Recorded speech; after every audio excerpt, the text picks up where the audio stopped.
Welcome back to the third session of the World Religions Summit 2025 here at Satya Sai Grama. In this session, representatives from Buddhism and Jainism will share their perspectives on humanity. First, we have a keynote speaker from both these religions who will address us. A moderated panel discussion will be convened thereafter with representatives from both faiths sharing their thoughts. Representing Buddhism, we have Venerable Nivathapa, or Guru Thero as he is known, and representing Jainism, we have Acharya Sri Vivek Muniji Maharaj. A warm welcome to both of you, sir.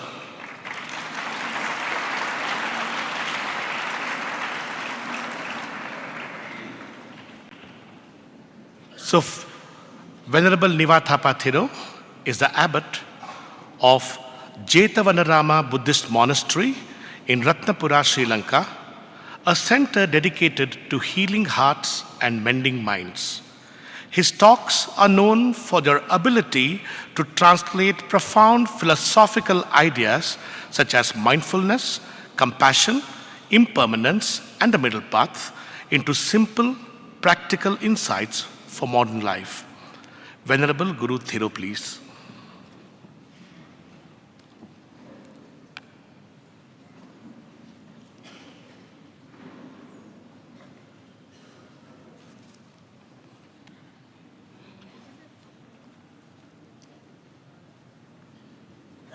Permission from the Noble Triple Gem.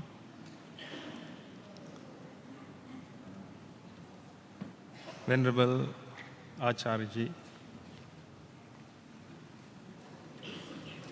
Venerable members of the clergy,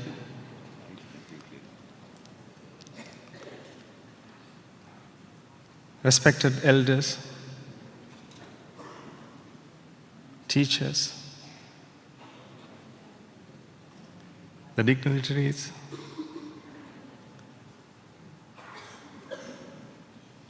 sons and daughters.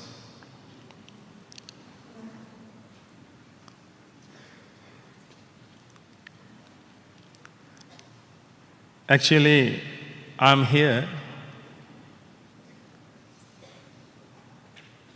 not to give a message.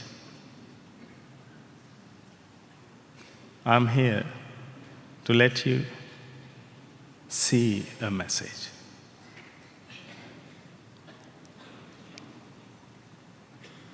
Giving the message is very easy, ladies and gentlemen.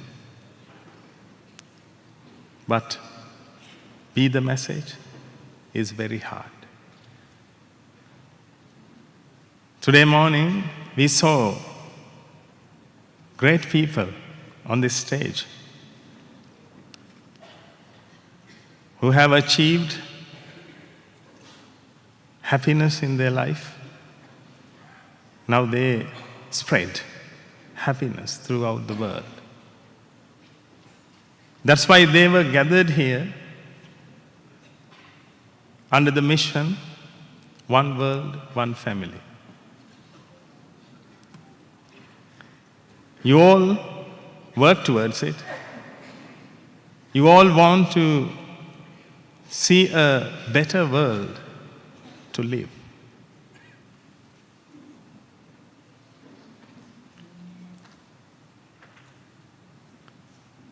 In order to do so,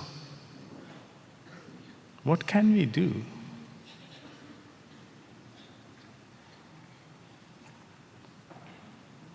One world,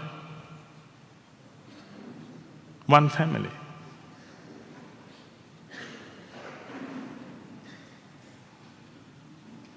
Do you really believe that the world is just one? Or you believe that world is apart and you are going to gather all the pieces and try to make one world. That's why I told you in the morning also.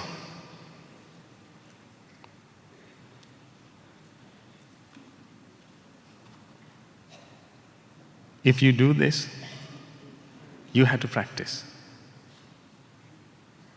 Let me explain something. If you discriminate all tastes in the world, just taste coffee, the taste of coffee, the taste of tea. If you discriminate them, how will you believe that the world will be united? Because you have your own wantings. When you have your own wantings, ladies and gentlemen, you have your own world. Your wanting makes you vex, and you try to come out of that vexation by using your own methods. That's why people can't love. That's why people don't feel love and don't try. When the mind is vexed, you can't think about others. You always think about yourself. Because when the mind is vexed, somehow you need to come out of vexation. That's why you can see that people are selfish. But I'm not saying that they are selfish. They are vexed, ladies and gentlemen. They have wantings. They have desires. Day in and day out, they get desires. Some people think that having a burning desire is a good thing. Therefore, they get desires every day. When they have a desire in their mind, the mind is vexed. Now, the mind has to do something to come out of vexation.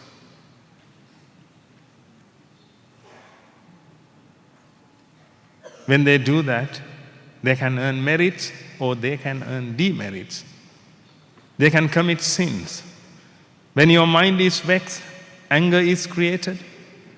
When your mind is vexed, jealousy is created.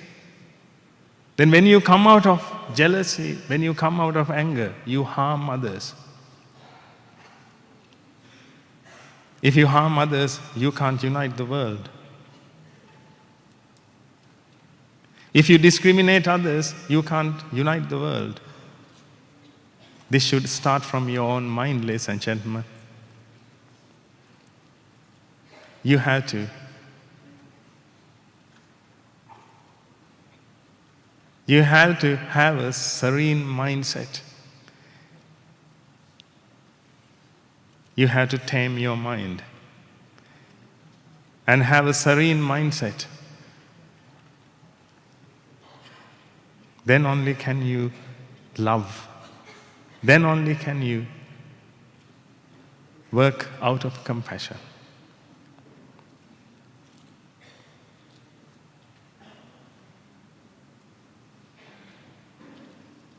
A vexed mind can't love. It uses others. That's why you always feel conditional love. You always talk about conditional love between husbands and wives. You only experience conditional love. If you love me, I love you.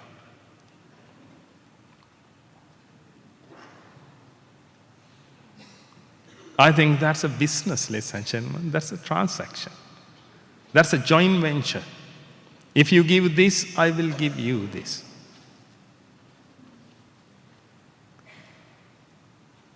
Think about your life. You want love, but you are not ready to give. Because your mind is vexed and you try to find a method to come out of vexation. Because of that, people get married. To come out of vexation. But people think that they get married because of love. But if someone can fulfill your vexation, if someone can help you to come out of vexation, you associate with them, otherwise you won't. Do you really believe that? It is love? But I think you have heard that God is love. Oh, love is God.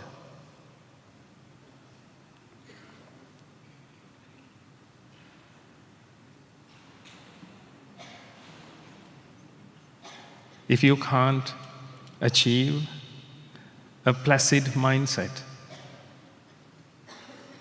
you can't have that. You can't be God. If you can't be God, how can you say that He formed you? He creates you, like Father, like Son. If you really believe that God, when I say God, you can think about your God, but God is same. God is the same. That is same energy. You can think about Ishwar. You can think about Brahma, Vishnu, Maheshwar. You can think about Allah. You can think about any name. But if you believe that you are a son of God, you must be love. Can you love everyone without any condition? Can you love other sons and daughters as you like your own son, as you love your own son, without any condition? Can you love someone without expecting anything?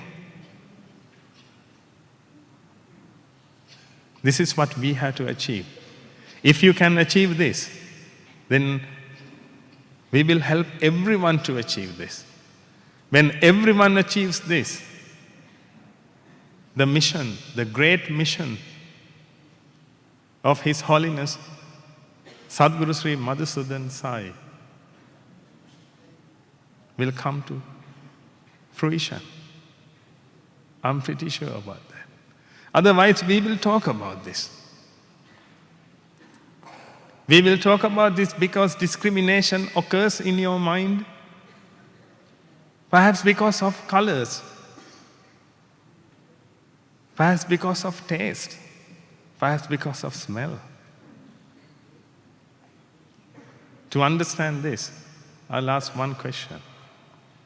You think and give your answer in your mind. What is your favorite color? Because we all are in one mission, ladies and gentlemen. My question is, what's your favorite color? I think one came to your mind. Now, my other question is, why? Why? Let's assume that your favorite color is red. Why? Don't you love blue, green? What they have done to you? Why don't you like them? Why do you have a favorite color? The mind is mindless, and gentlemen, when you have a favorite color, you will have a favorite son. When you have a favorite son, you will have a favorite daughter, favorite relative, favorite friend, favorite country. When you have a favorite country, how can we talk about the world?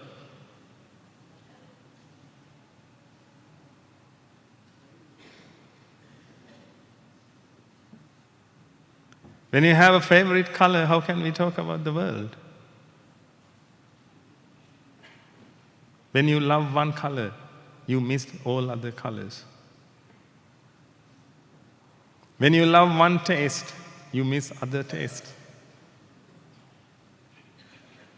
When you love one thing, you disobey God.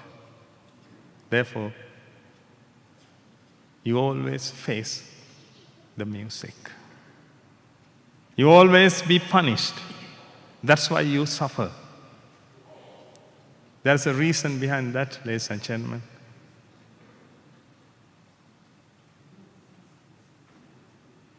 Mental vexation occurs due to wanting, but you don't know the reason of your wantings. However you love, however you want, however you like, but you don't know what happened to you. You don't know about the reason behind of your favorite color. I'll ask another question because we don't have a lot of time. I just want you to think about these things. But actually, I'm talking about one world, one family, ladies and gentlemen, because this is the only way I can see we can achieve it. Once you become love, we can definitely achieve that. Satya Sri Sai Baba achieved that. That's why we all respect him. He didn't have any discrimination. He wanted to help everyone. He wanted to love everyone.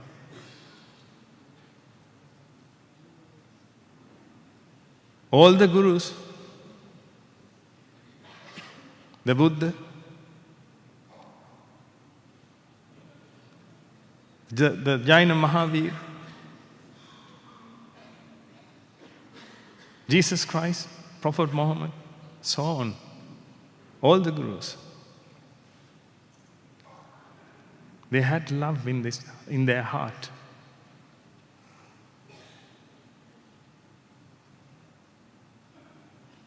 Therefore, I want you to think about these things. That's it. Think about these things and work out.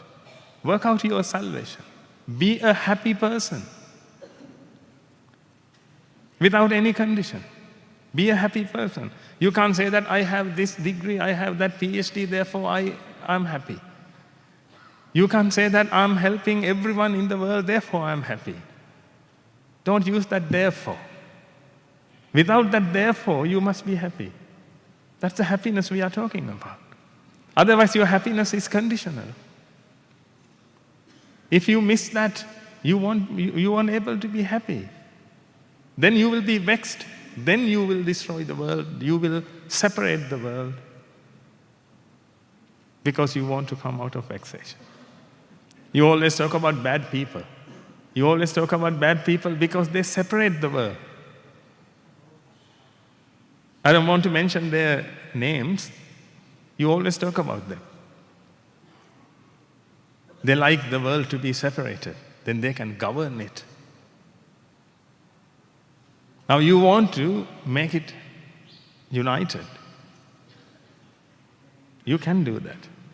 This is a sacred mission. You can do that if you can be happy. But when you are vexed, I'm pretty sure you will do something to separate the world on behalf of your pleasure.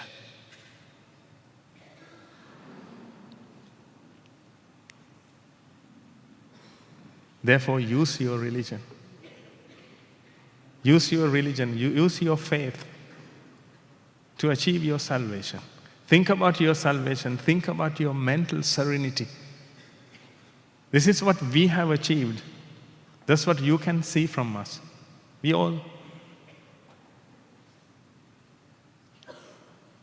are happy without any condition. We are happy with whatever we have.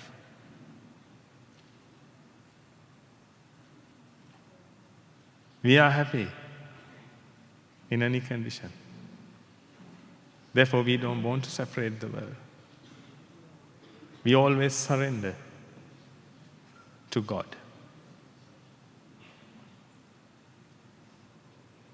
to nature.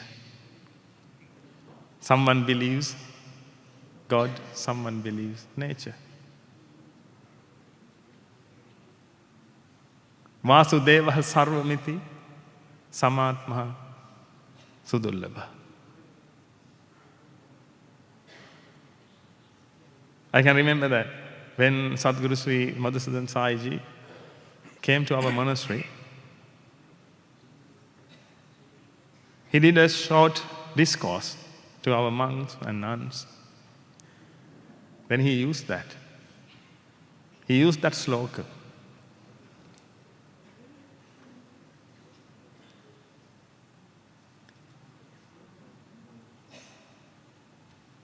It has a great meaning.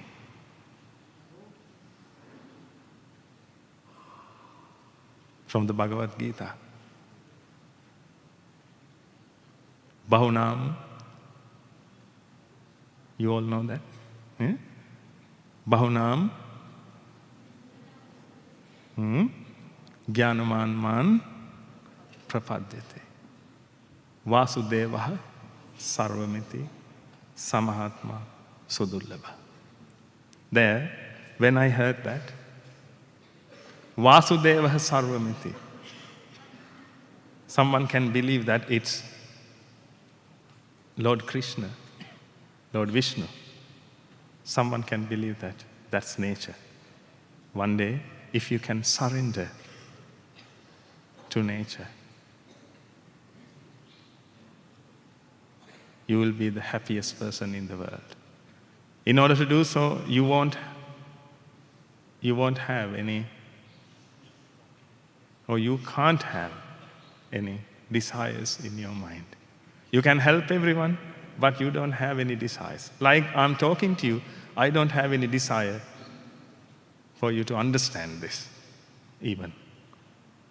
I'm doing this. I add causes. Then the fruit will be occurred. I don't have to think about that. I just need to do what I have to do. That's what I do, ladies and gentlemen. Therefore, if you can work without a desire, you won't be vexed, then you will be the happiest person. This is the way you can be happy. Then when you are happy, you will make others happy. Whatever you have, you distribute.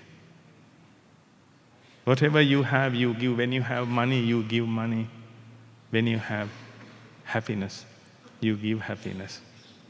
But when you have jealousy, you will spread that throughout the world. When you have vexation in your mind, you will let other people be vexed. When you have sensual desires, you will make other people suffer because you want to come out of vexation. Therefore, you ask them to, or you force them to be vexed. That's what happened in the society.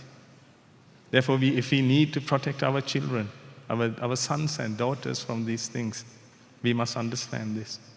Therefore, let's take this opportunity to think about it. One world, one family, under great teachers. And you all are blessed to have your great teachers.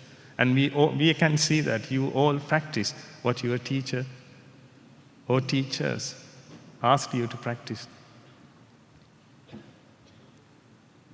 You will serve the world.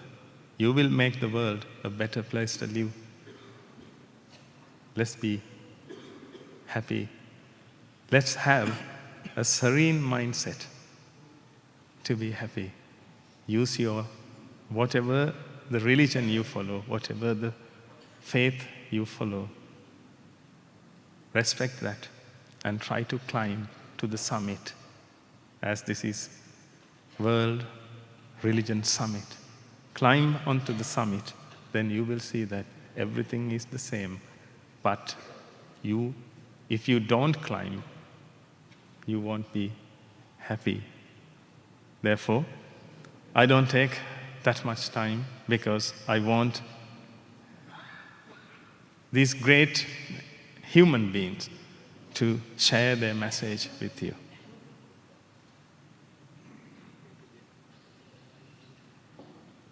And finally, let's work towards one world, one family as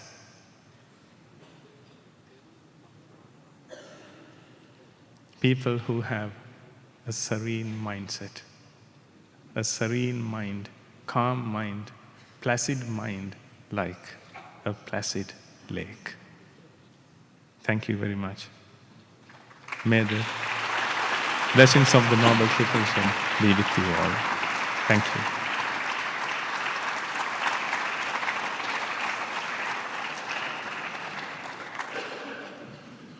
Thank you, Guru Thiro, for enlightening us with your profound wisdom. Next, representing Jainism, we have Acharya Sri Vivek Muniji Maharaj. Acharya Vivek Muniji is the founder chairman of the Acharya Sushil Muni Mission. He is a revered spiritual leader known for his unwavering commitment to nonviolence, compassion, and inner transformation. Rooted in a profound understanding of Jain philosophy and born with an innate spiritual inclination, he has emerged as a beacon of guidance in contemporary times. His teachings advocate vegetarianism, holistic well-being, and spiritual evolution. He advocates live and let live for a more peaceful world. Acharya Vivek Muniji, please.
Namo Arihantaram,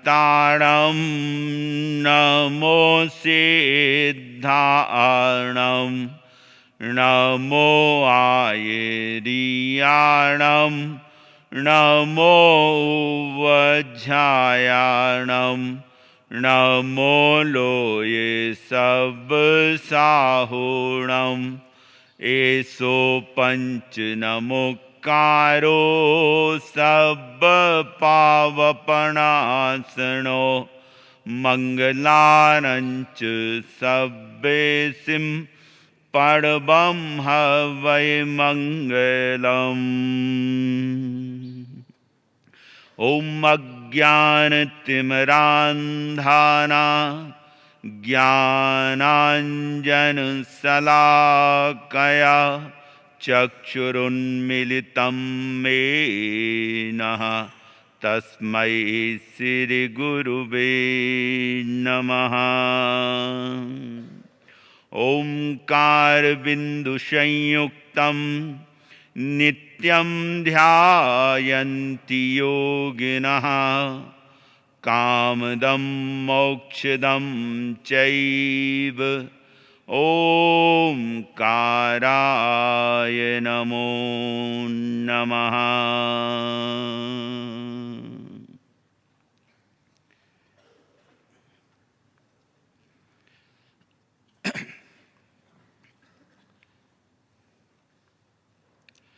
Jain धर्म एक अहिंसा प्रधान धर्म है, जिसके मूल सिद्धांत हैं अहिंसा, अनेकांत, अपरिग्रह और सह अस्तित्व।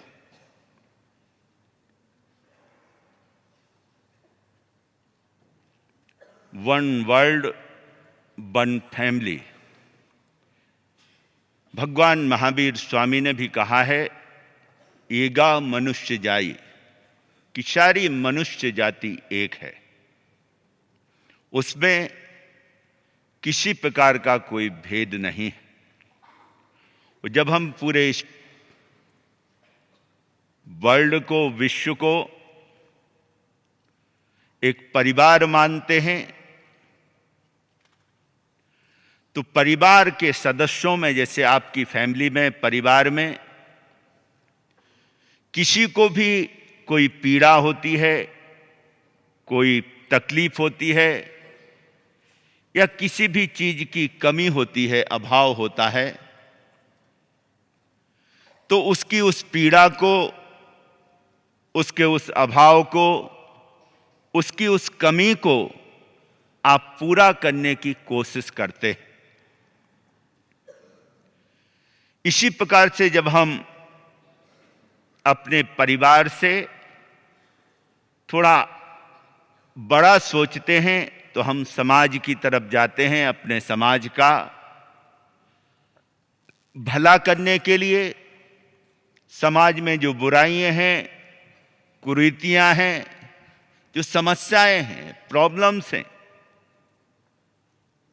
उनका हम कोई ना कोई समाधान, कोई ना कोई सॉल्यूशन अपने एफर्ट से, अपने कर्म से, अपने पुरुषार्थ से निकालते। उससे भी जब हम ज़्यादा आगे बढ़ते हैं, हमारी और व्यापकता बढ़ती है, तो हम अपने पूरे राष्ट्र को, नेशन को, और नेशन में रहने वाले जितने भी नागरिक हैं, जितने भी लोग हैं, उनके लिए सोचते, उनके कल्याण के लिए, उनके डेवलपमेंट के लिए, उनके भले के लिए, उनके सुख साधनों के लिए, उस पर हमारा ध्यान जाता है। और जब उससे भी व्यापक हमारी दृष्टि बनती है कि हम इस पूरी धरा को, इस पूरे ग्लोबल को, पूरे वर्ल्ड को अपना परिवार और फैमिली मानते हैं, तो इस पे जितने भी प्राणी हैं, जितने भी जीव हैं, खाली मनुष्य ही नहीं, मनुष्य के अतिरिक्त सनातन संस्कृति, हिंदू, जैन यह मानते हैं कि 84 लाख जीवायोनि इस जगत में, संसार में है। उस 84 लाख जीवायोनि में जितने भी प्राणी हैं, जितने भी जीव हैं, सभी का कुशल क्षेम चाहना, यही अहिंसा है, यही प्रेम है। जब आप किसी व्यक्ति से प्रेम करते हैं, या किसी व्यक्ति के साथ आपकी मैत्री है, मित्रता है, तो आप क्या करते हैं? उस व्यक्ति के जीवन में जो भी कुछ कमी होती है, उसे आप सही मार्गदर्शन देते हैं, उसे सही आप सलाह देते हैं, और यथाशक्ति जो भी आप उसके भले के लिए, उसके उत्थान के लिए, विकास के लिए कर सकते हैं, वह आप करने की कोशिश करते हैं, भरसक उसके लिए प्रयास करते हैं।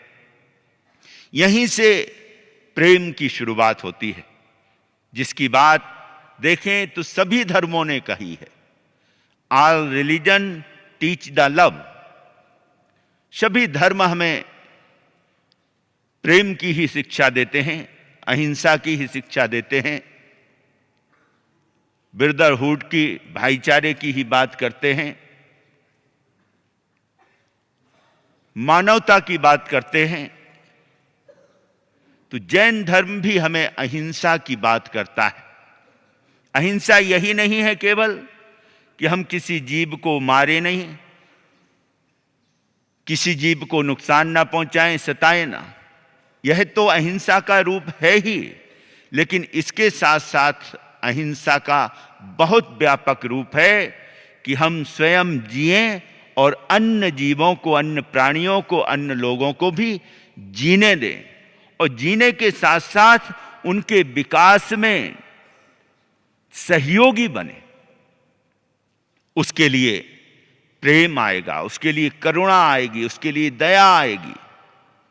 यह जब भाव आता है तो उस व्यक्ति, उस जीव के संरक्षण के लिए, संवर्धन के लिए हम यथाशक्ति प्रयास करते हैं।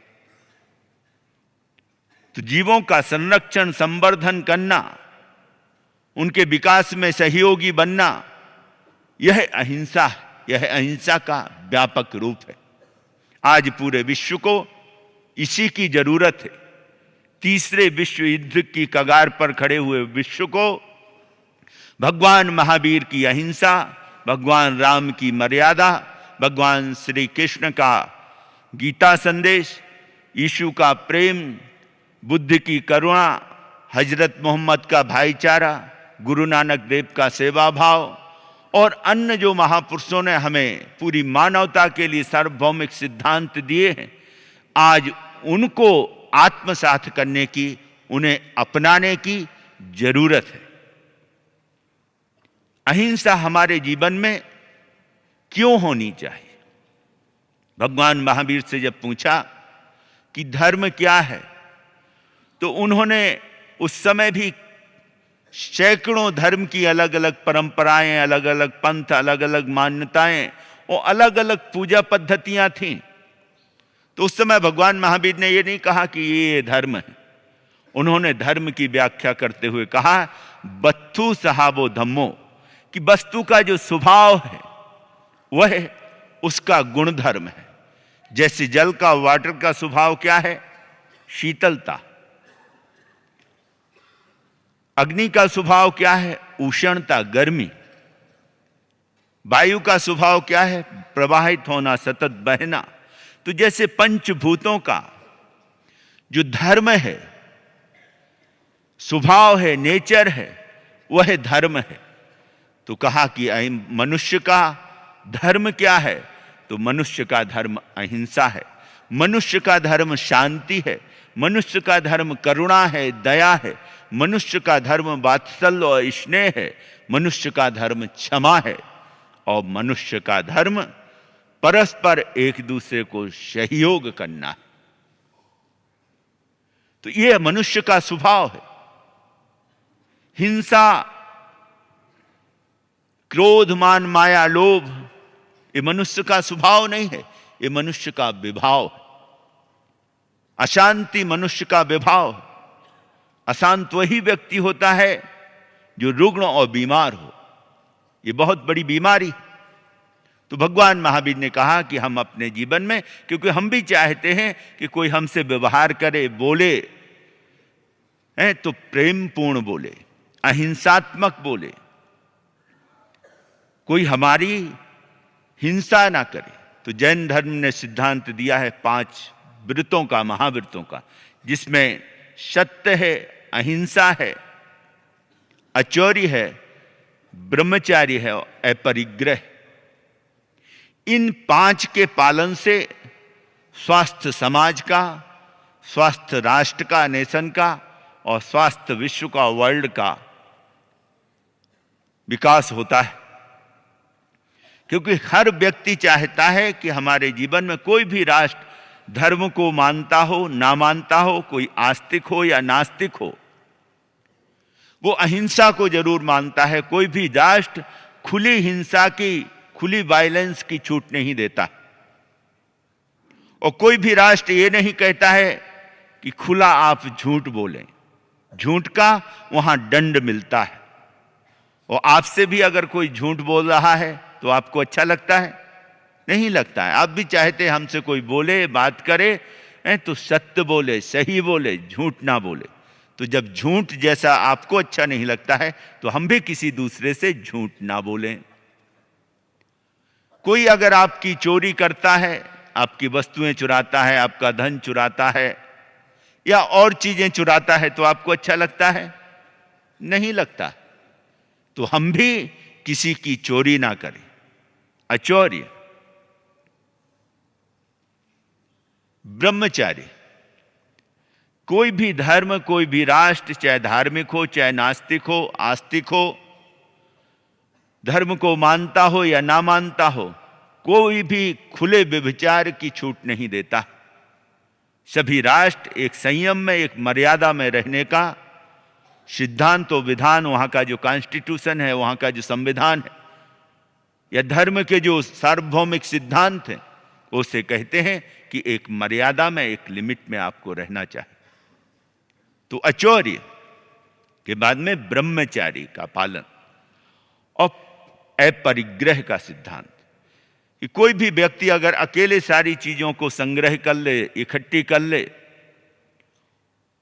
जो रोजमर्रा की चीजें हैं जरूरत की हर व्यक्ति की, अगर वो कहीं एक जगह स्टोरेज हो जाती हैं एक व्यक्ति के पास या एक राष्ट्र के पास, तो दूसरे लोगों को उसका अभाव हो जाता है, जिसके कारण उन्हें रोजमर्रा की चीजों की कमी हो जाती है और कमी के कारण वो परेशान होते हैं, दुखी होते हैं। तो अपरिग्रह का सिद्धांत कि जितनी जरूरत आवश्यकता आपको है उतना आप उपयोग करें, उसके अतिरिक्त जो भी संसाधन हैं तो वो उन लोगों में बांट दिए जाएं, उन लोगों को दे दिए जाएं जिनको जरूरत है उनकी। तो पंच महावृत्ति सत्य, अहिंसा, आचौर्य, ब्रह्मचर्य, अपरिग्रह, इनके पालन से स्वास्थ्य परिवार, स्वास्थ्य समाज, स्वास्थ्य राष्ट्र और स्वास्थ्य विश्व का निर्माण होता है। इसलिए भगवान महावीर ने कहा है, जम इच्छसि अपणत्तो, जम चैन इच्छसि अपणत्तो, तम इच्छ परस्बिया इति गम जिन शासनम। जैसा आप व्यवहार आप अपने लिए चाहते हैं, वैसा ही व्यवहार अन्य लोगों के साथ, अन्य प्राणियों के साथ आप करें। और जैसा व्यवहार, जैसा बर्ताव आपको पसंद नहीं है, वैसा व्यवहार, वैसा बर्ताव आप अन्य लोगों के साथ में, अन्य जीवों के साथ भी ना करें। तम इच्छ परस्बिया, ऐसी इच्छा, ऐसी भावना, ऐसे विचार, ऐसी सोच आप परस्पर सभी लोगों के प्रति, सभी प्राणियों के प्रति रखें। इति गम जिन शासनम, इतना ही जिन शासन का जैन धर्म का सार है। और कहा, सब्बे जीवा भी इच्छन्ति जीवियुम न मरियुम। सभी जीव चाहते हैं कि मैं जीऊं, मैं मरूं नहीं, कोई मुझे मारे नहीं, कोई शताए नहीं। आप भी यही चाहते हैं कि कोई भी आपको पीड़ा ना दे, कोई आपको शताए नहीं, कोई आपको मारे नहीं। जब ऐसा व्यवहार हमें पसंद है तो हम वैसा ही व्यवहार अन्य जीवों के साथ, अन्य प्राणियों के साथ में करें। और फिर कहा, मिट्टी में सभ्यभूयेषु, कि विश्व के सभी प्राणियों से मेरी मैत्री है, मित्रता। मित्रता का अर्थ है आपकी जिसके साथ में मित्रता होती है, ये आपका फ्रेंड होता है, तो मित्रता का लक्षण क्या है? मित्र अगर गलत रास्ते पर जाता है तो दूसरा जो सही मित्र है, बेस्ट फ्रेंड है, तो वो उसे उस गलत रास्ते से, उस वे से उसे सही मार्ग बताता है, उसे सहयोग देता है, उसे कभी भी गलत सलाह नहीं देता है, गलत एडवाइज नहीं देता है। और उसे अगर किसी चीज की संकट है, कोई परेशानी है, दुख तकलीफ है, तो उसे वो सहयोग करता है, हेल्प करता है। तो मिट्टी में सभ्यभूयेषु, संत महापुरुषों का जो जीवन होता है वो प्राणी मात्र के प्रति उनके हृदय में करुणा का और मैत्री का भाव होता है, दया होती है। और संत तुलसीदास ने भी कहा है, दया धर्म का मूल है, पाप मूल अभिमान, तुलसी दया न छोड़िए जब तक घट में हो प्राण। दया धर्म है, यही जैन धर्म का भी सिद्धांत है कि दया धर्म है। तो हमारे जीवन में जब दया आती है तो हम जो भी पीड़ित हैं, दुखी हैं, परेशान हैं लोग, उनका सहयोग करते हैं। और यही महान कार्य हिज होलीनेस सत्य साईं बाबा जी ने किया है। उनके हृदय में सभी प्राणियों के प्रति, सभी लोगों के प्रति एक करुणा का, प्रेम का भाव जागा और उन्होंने इस पूरे विश्व को एक परिवार माना, वन फैमिली, और उस कार्य को आगे बढ़ाया।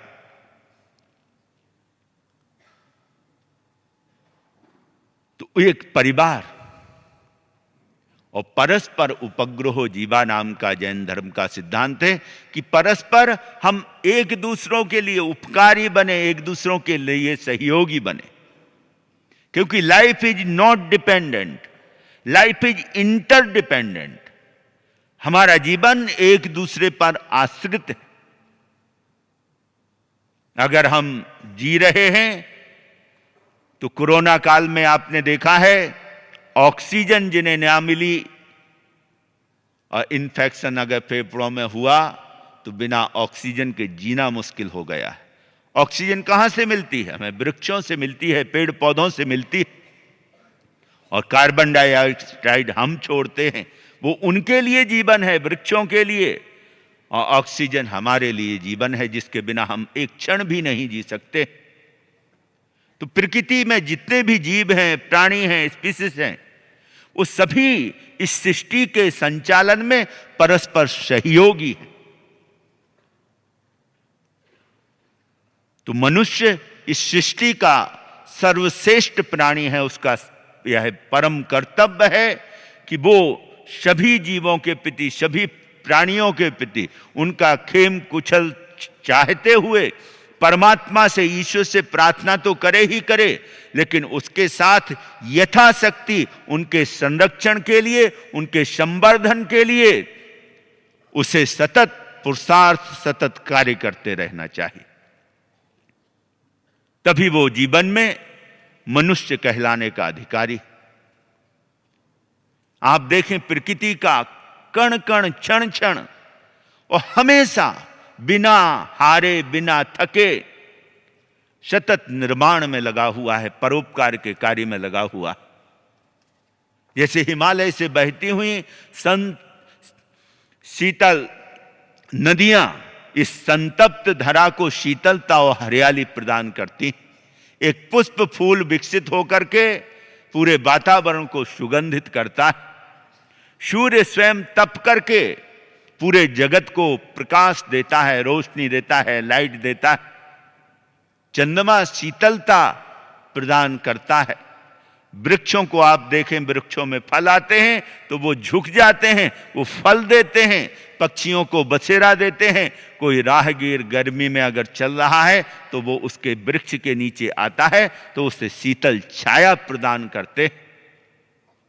और जिसके बिना हम बिल्कुल एक क्षण नहीं जी सकते हैं, वह ऑक्सीजन भी वह वृक्ष प्रदान करता है। तो वृक्ष कितना कुछ देता है, हमेशा परोपकार में लगा हुआ है। लेकिन मनुष्य अपने स्वार्थ बस अपना ही अपना सोचता है। लेकिन मनुष्य का परम धर्म है, परम कर्तव्य है कि वो पूरी मानवता के लिए और पूरे प्राणी मात्र के कल्याण के लिए सोचे, तभी मानव धर्म की सार्थकता है। आज पूरे विश्व में पर्यावरण की समस्या है। ग्लोबल वार्मिंग के कारण कहीं दरकते हुए पहाड़, गिरते हुए पहाड़, जलते हुए ज्वालामुखी, पिघलते हुए ग्लेशियर, जलते हुए जंगल और कोरोना जैसी भी महामारियां इस जगत में पैदा हो रही, जो संकेत दे रही हैं विश्व में बहुत बड़े घटनाक्रम का। ऐसे में मनुष्य का कर्तव्य है कि वो प्रकृति के प्रति उदार बने और प्रकृति का शोषण ना करे, बल्कि प्रकृति का, नेचर का संरक्षण करते हुए, संवर्धन करते हुए अपने जीवन का विकास करे। तभी मनुष्य जीवन के विकास के साथ साथ उसके अधिकार सुरक्षित रह सकते हैं। मानव अधिकार तभी सुरक्षित रहेंगे जब हम प्राणी मात्र के अधिकारों की सुरक्षा की गारंटी देंगे। तो आज उनकी बहुत जरूरत है और हम अपने जीवन में अहिंसा को, संयम को और तप को अपनाएं। भगवान महावीर ने कहा है, अहिंसा संयमो तपो कि धर्म क्या है, अहिंसा है, धर्म क्या है, संयम है, धर्म क्या है, तप है। हम अहिंसा का व्यवहार करें, हम संयम में रहें, मर्यादा में रहें, और तपो तप थोड़ा सा कष्ट सह के भी अपने परिवार के लिए, अपने समाज के लिए, अपने राष्ट्र के लिए और इस पूरे वर्ल्ड के लिए, पूरी वसुधैव कुटुंबकम, इस पूरे वसुधा को, कुटुंब के लिए भी हम कुछ करें। अगर ये हम कर सके तभी अहिंसक समाज रचना का कार्य हो सकेगा। अहिंसक समाज रचना ही विश्व की समस्याओं का समाधान है। अहिंसक समाज होगा, जियो और जीने दो के सिद्धांत को हम आत्मसात करेंगे और सही अस्तित्व को अपनाएंगे। जैसे हम अपने अस्तित्व को, अपने जीवन को महत्व देते हैं, उसे आदर देते हैं, सम्मान देते हैं, इसी प्रकार से हम अन्य लोगों के जीवन को, अन्य लोगों की विचारधारा को, अन्य लोगों के धर्मों को, अन्य लोगों की पूजा पद्धति को, उसे भी हमें आदर और सम्मान देना है।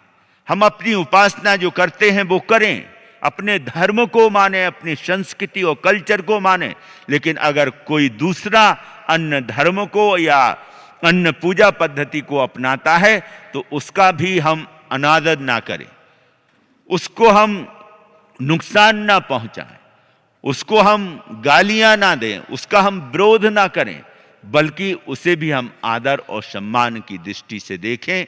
यही सह अस्तित्व है, को existence.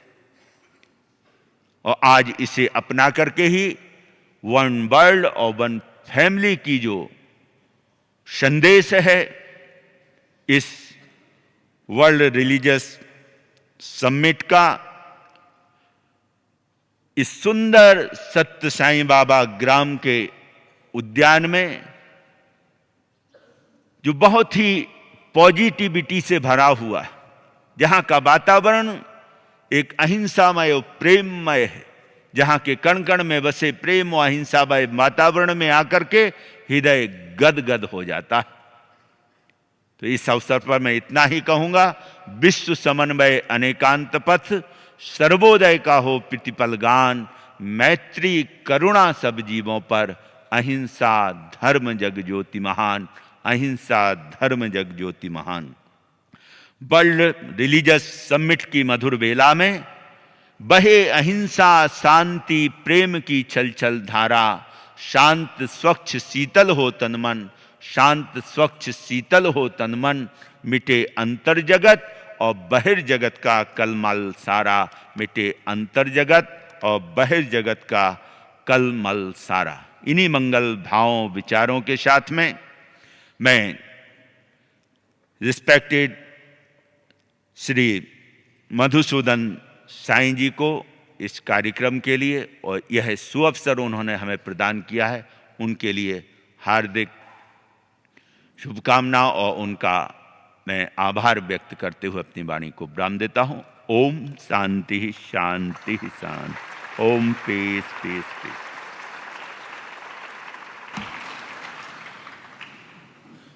Thank you, Acharya Vivek Muniji. Yes, indeed, fostering non-violence, compassion and love is the only way to creating one world, one family. And what a beautiful principle, live and let live for a more peaceful world. Thank you, sir. We are very grateful to both our speakers for being here and gracing this occasion with their presence. We invite Commander B.G. Jairam, Director, Center for Training and Leadership Development, Sri Satya Sai Loka Seva Gurukulam Group of Institutions, to extend a token of our gratitude and appreciation to our speakers. Venerable Guru Thiro, Sri Acharya Sri Vivek Muniji Maharaj,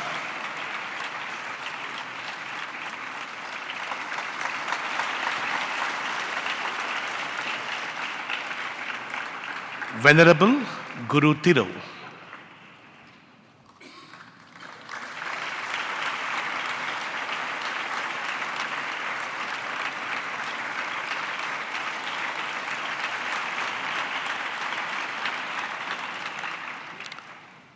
Thank you very much. We'll start the panel discussions with the representatives of Buddhism and Jainism after a couple of minutes after we reset the stage.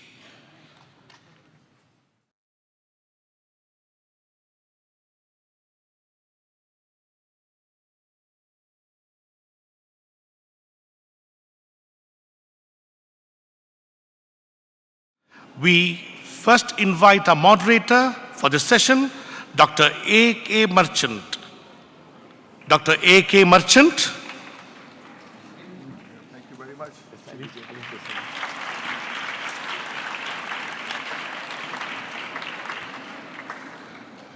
The other panel members, Venerable Dr. Mahinda Thiro,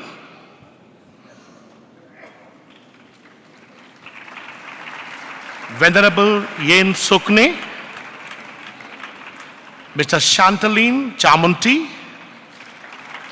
Venerable Geshe Tenzin Damchu, Sri Himanshu Desai, Dhyanacharya Dr. Ajay Jain.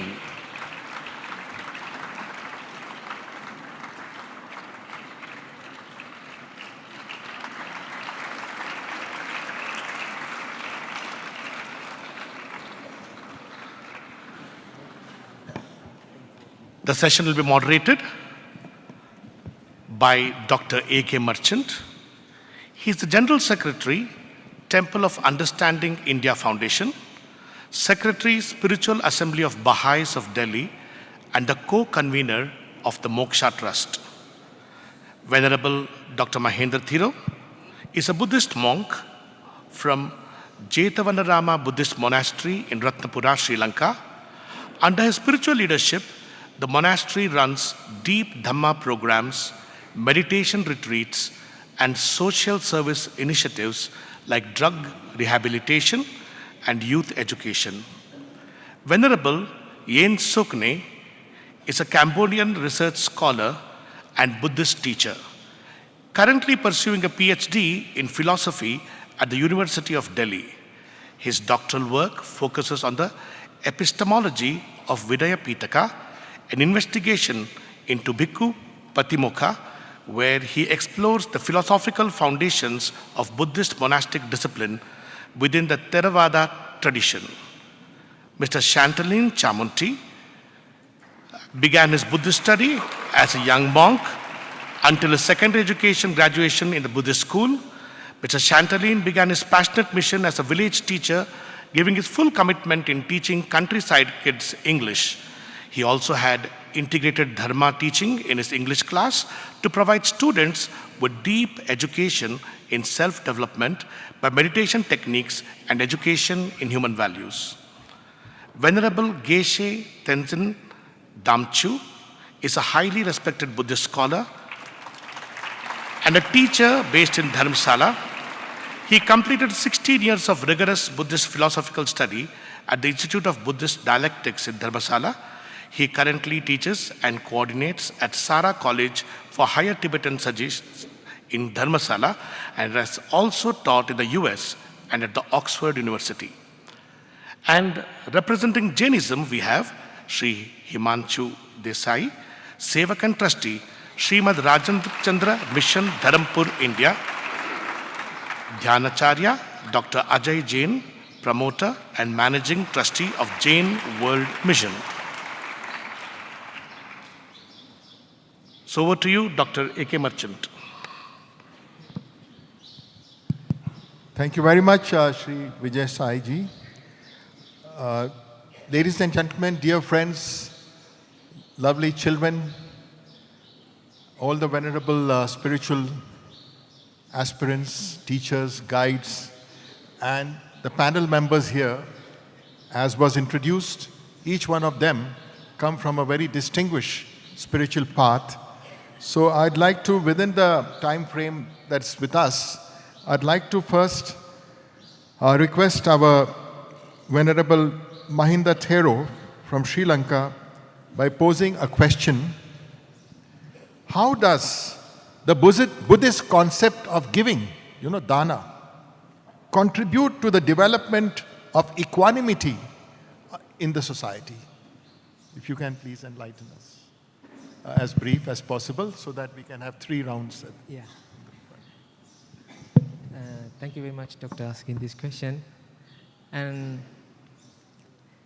by looking at the audience, and the beautiful audience, and the way that you treated us since when we landed from the airport to the airport, and to hear the way you looked after us, I can see that the giving, the compassion and loving compassion that you have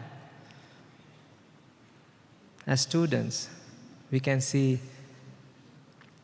how beautiful your teacher, because the bloom reveals the gardener. So when we look at you, the way that you behaved, the way you treated us, we can see His Holiness mission.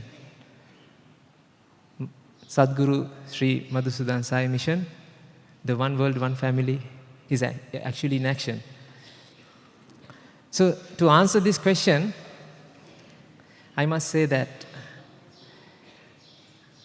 I'm just in the garden of wisdom, I'm just a root, I'm just a shoot, a budding shoot besides the giant oak tree.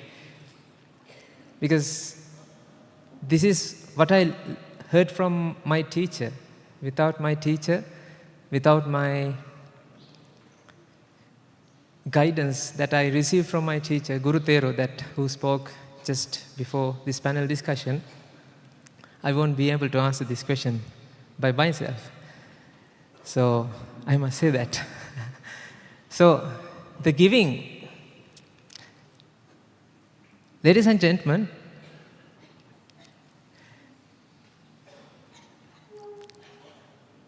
actually I didn't believe this giving and what you give is what you get before. Because let's say I have 5 apples, when I give 1 apple to someone, how many apples left? 4. So then it reduces what I have. So when you say what you give is what you get, I didn't get anything because when I give something, this is when we look at from distance, we can see like this. But actually, ladies and gentlemen, in order to give, when you give 1 apple, you can see, okay, what you have is 4 apples. But you have to realize how that you got 5 apples right at this moment. Because this nature is balanced. The nature is perfect. Nature gives what you deserve. The nature is nature. It's perfect. Everything is perfect. As the different slokas explains, that Purna Madam, Purna Midam, Purnat, Purna Mudachate, Purnasa Purna Madaya, Purna Mevat, Vasishtate, Om Shanti, Shanti, Shanti. So you know that it's perfect. Purna, that means perfect. The nature is perfect. What you receive now is 5 apples. This is the perfect incident that happens right now. When you give something, now you're creating a vacuum here. Now you're creating some action. That vacuum, actually, because of that vacuum, nature is providing something to you to fill that vacuum. But the thing is, ladies and gentlemen, when you give something to someone, you are expecting something from that person, don't you? When you give something to someone, you think, okay, he will say at least thank you. But actually, if you can understand the logic behind this, if you can understand what actually happens here, you are not giving to someone, ladies and gentlemen. You are giving to the nature. You are giving this to nature. You are actually not giving, you are giving up. Now try to understand, here you have atoms. Electrons, protons, neutrons. My background is chemistry, physics, biochemistry. So I'll explain in that. Here we have electrons, protons, neutrons, energy. How about you? You also have electrons, protons, neutrons. That means energy. That means nature. When you understand that you and everyone is nature, then actually you're not giving to someone, you're giving to you. You're giving to the nature, you're giving to someone. Because of that, now you create a vacuum here. As a result of that, now you receive. There's a nice quote, if you can't give wisdom, you can give to someone who gives wisdom. Because when you give wisdom, you will receive wisdom. Not from that person, but from somewhere, anywhere. You will receive that. So that means, ladies and gentlemen, when you give, Doctor, as you said, when you give something to someone, actually you don't expect that thing from that person, but you can't expect because you are giving to the nature, so nature will look after you. When you go through this, ladies and gentlemen, you will find out that when you start giving, you will receive the wisdom, you will receive the truth. Because in order to receive the truth, you have to start giving. As long as you start giving and giving and giving to the wisdom, you will receive the wisdom. When you receive the wisdom, you will understand that everything that you can see as separated entities are actually not separated entities, but they are just nature. That's the equanimity you will understand. Because in order to understand the equanimity, in order to feel equanimity, ladies and gentlemen, you need to understand that we all are equal. In order to understand that we all are equal, you have to receive this wisdom from a teacher. Otherwise, you won't be. In order to receive that teacher, in order to find that teacher, you have to start giving to nature. So that's the journey from giving to the nature. Yeah, very profound truth that we have to learn from nature. Thank you, Venerable Mahinda.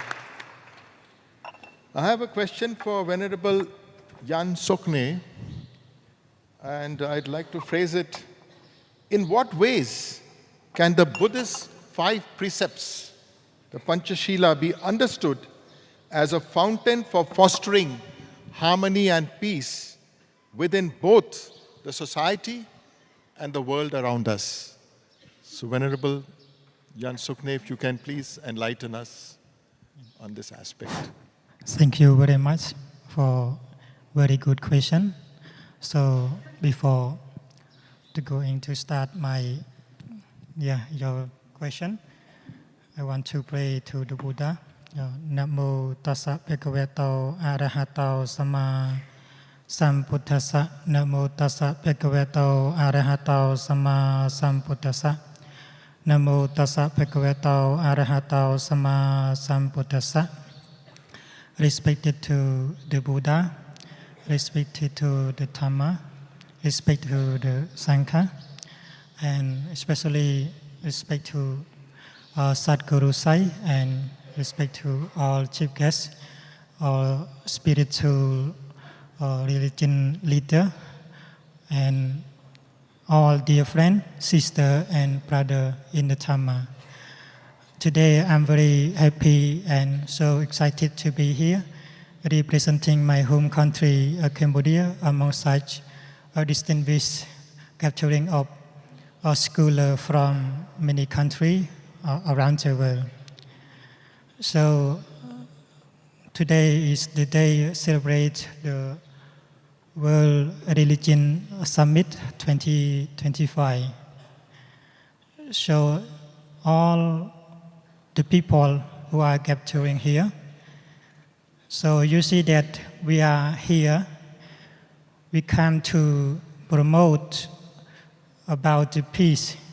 We want peace, but before I'm going to talk about peace, I want to guide you and let's to do meditation in 1 minute together to get the peace from inside ourselves. So yeah, please do meditation with me. 1 minute. Yeah. Yes, please start. Yeah.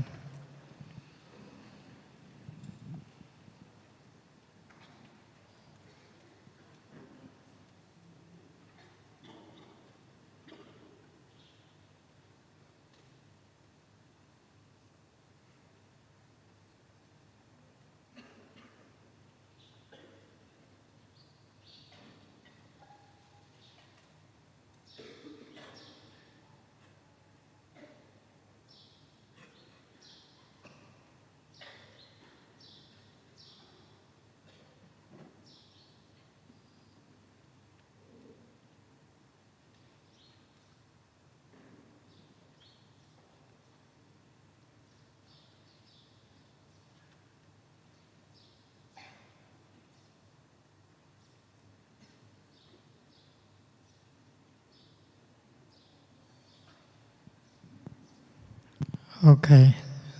Thank you very much for your participation. I will talk. Yeah, I want to answer the question he asking me about the foundation of 5 precepts in Buddhism. Yeah. So when we want to let the world, we need to be peaceful from your side, from inside ourselves. So if we have the great compassion, it will spread to the people around us. Like a great compassion, if you make a person be peaceful, yeah, and a person peaceful make a family, yes, peaceful, a peaceful family, it will make a community be peaceful, and a community make a peaceful nation, and a nation make a peaceful world. So, in Panchasila, the foundation of Buddhist teaching, Panatipata, yes, no killing. No killing, it means respect the lives.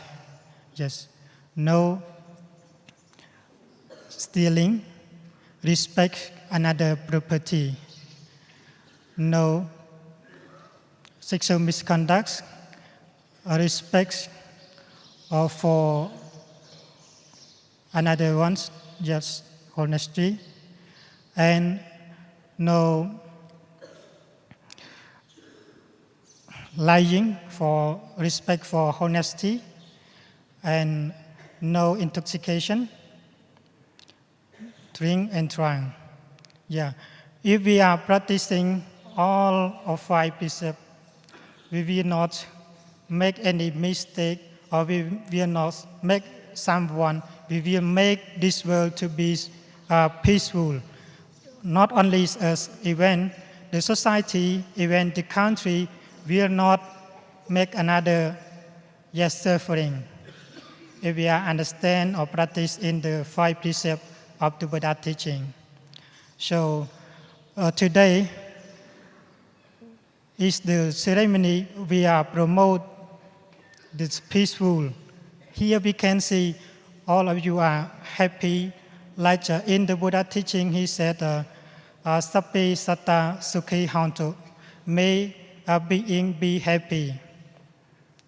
And so just see all of you are sitting in front of me.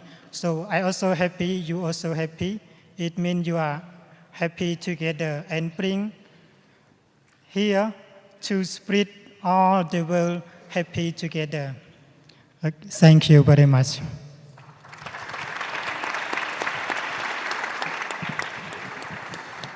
Yeah, thank you very much, Venerable Jan Sukne. You have emphasized the relevance of the Panchashila even for this day. I turn to my spiritual brother from Laos, Mr. Chantalin Shamonti. I have a question for you. How can the practice of loving kindness, in Pali the word is metta, in Buddhism be applied to create a more compassionate and peaceful world? You have come from a place where in your neighborhood, even right now, there's a lot of lack of peace. So how can the Buddha's teachings of loving kindness, metta, help us? Thank you for Thank you. a very lovely question. So, talking about love, as our Sadhguru said, one world, one family, right? And one religion, the religions of love. So today I feel very comfortable and relaxed and very happy to be my home again, to stay with my father, mother, brother and sister and all friends here. I am very happy to be back home again. Please.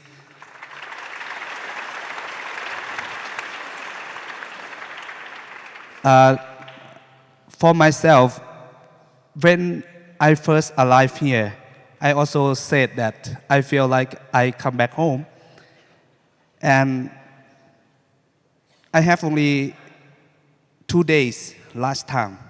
But I feel I am back home, then I stay in my family and nothing strange for me. Especially this time, I have seen many venerable and guru and many doctor and many such high education people and high spiritual people. So that's why I feel of love very much. And I will remember this kind of loving kindness for my own self first. And in my life, I will spread or I will share this love to every people and every being that I see in my life, every step that I go. Yeah. So, and one more thing, I am a volunteer teacher. Whenever I go to the class, I attend the class to share the lesson with my student. I feel the love from the student, the kids. I look into their eyes. They have such a pure love. Every class I go, I teach, I participate with them. Even though after class, we play together with love. Even though I come here today, in my school, my class, they still waiting for me, waiting for my lesson. Because they said, we miss you. We want to see you in our class. That's why. That's because of our relationship of love. Yeah. So love is bring us happiness, peaceful, and make us like a family. So family is mean for me. Whenever you stay with your family, whenever you stay with your mom and dad, you feel relaxed. You don't scare anything. Yeah. You don't scare anything. You don't feel hungry or you don't afraid nothing to have or no money, without no money. But if you stay with your mom and your dad, like I stay here with our Sadhguru, I feel no fear. Yeah. So this month on 17 is my birthday. I spent 1 week with my mom in Bodhgaya at Bodhi tree where the Buddha get enlightenment. So I spent 1 week with my mom and my dad, God, Lord Buddha. No? Yeah. So I feel like I born again. Yeah. I feel like I born in the home, in the family of the land of Lord Buddha. Yeah, the land of love, the land of metta. Yeah. So I see many people from all around the world come to that place with love, with metta chit, yeah, and bodhicit, like a pure heart. When they enter that area, they feel no fear. They feel love. And everybody meditate on walking, chanting, sitting, meditation, do whatever to appreciate the power of love, the pure love. That is because of the Lord Buddha or the metta of the Buddha. He gave to the world, not to anybody, yeah, to our world. Not only human, but for all being in this earth, or even though the heaven or the Nalok, like that. Yeah. So on that birthday, I have very, very special gift, birthday gift from my godfather, Mr. Somyot Supaporn Hemin, who teach me about love and who share me about love. He is in Chiang Mai, so if he listen now, please know that because of your love, because of your teaching of love, I am the person who have fulfilled the love from you. And I would like to say thank you very much for your special gift. That gift is the teaching that he said. The past is gone. You cannot take anything from the past. The future not come. So the best gift I will give for you, and I will share with all my family members here and all around the world is, he said that present is the best gift. So please happy and love yourself now, present time. Thank you very much. Thank you, brother. Brother Shamonti.